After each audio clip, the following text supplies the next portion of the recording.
क्या आपके साथ कभी ऐसा हुआ है कि आपने किसी से कुछ कहा हो या किसी को कुछ बोल दिया हो और बाद में आपको इस बात का पछतावा हुआ हो कि काश उस वक्त मैंने उसे ये ना बोला होता, या फिर कोई ऐसी दिल की बात जो नहीं बतानी थी वो बात आपने किसी के साथ शेयर कर दी हो और बाद में आपको रिग्रेट फील हो रहा हो, या फिर कोई कॉन्फ्लिक्ट सिचुएशन में ऐसा डिसीजन ले लिया हो जो शायद उस वक्त नहीं लेना था, और ऐसा एक बार नहीं बल्कि बार बार आपके साथ हो रहा है।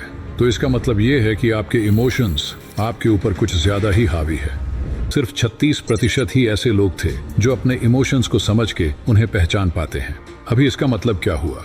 इसका मतलब यही हुआ कि हर 10 में से केवल 3 लोग ही ये समझ पाते हैं कि आखिर उन्हें गुस्सा क्यों आ रहा है या फिर वो दुखी क्यों है, और बाकी के 7 लोग वो बस अपने उन इमोशंस के बनाए चक्रव्यूह में ही उलझे रहते हैं बिना ये जाने कि आखिर उनके अंदर चल क्या रहा है। देखो, हम इंसान एक इमोशनल क्रीचर्स है क्योंकि हमारी पूरी लाइफ हमारे इमोशंस के इर्द गिर्द ही घूमती रहती है, चाहे वो प्यार हो, गुस्सा हो, खुशी हो या फिर किसी भी प्रकार का डर हो।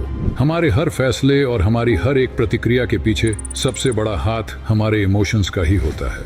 हमारे इमोशंस हमारे लिए एक गिफ्ट की तरह है क्योंकि यही वो एक चीज है जो हमें इंसान बनाती है। लेकिन अगर इन्हें सही से समझा और मैनेज ना किया जाए तो यही इमोशंस हमारी सबसे बड़ी कमजोरी भी बन सकते हैं। ये इमोशंस ही इंसान को समझदार भी बनाते हैं और यही इमोशंस इंसान को पागल भी बनाते हैं।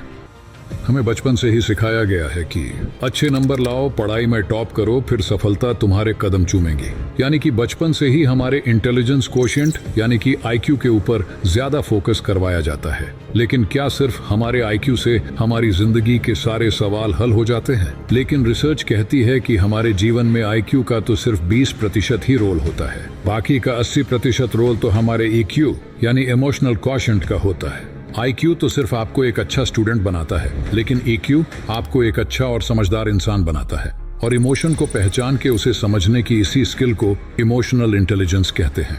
तो देखो, जब से हमने इस दुनिया में जन्म लिया है तब से हमने कितने सारे इमोशंस महसूस किए हैं, और ये इमोशंस का सिलसिला तब तक चलते रहने वाला है जब तक हमारी जिंदगी का सफर खत्म नहीं हो जाता। ज्यादातर लोग अपने इमोशंस यानी कि अपनी भावनाओं में बहकर ही रिएक्ट करते हैं। कुरुक्षेत्र के मैदान में जब अर्जुन अपने ही भाइयों, दोस्तों और अपने गुरु को सामने देखते हैं तो उनका दिल भारी हो जाता है। अर्जुन कहते हैं कि सामने सब मेरे अपने ही हैं और मैं अपनों के साथ ही कैसे युद्ध कर सकता हूँ, और वो अपना धनुष छोड़ देते हैं। उस वक्त अर्जुन के ऊपर सभी प्रकार की भावनाएं हावी हो चुकी थी। वो अपने कर्म को भूल के अपनी भावनाओं में बह गए थे।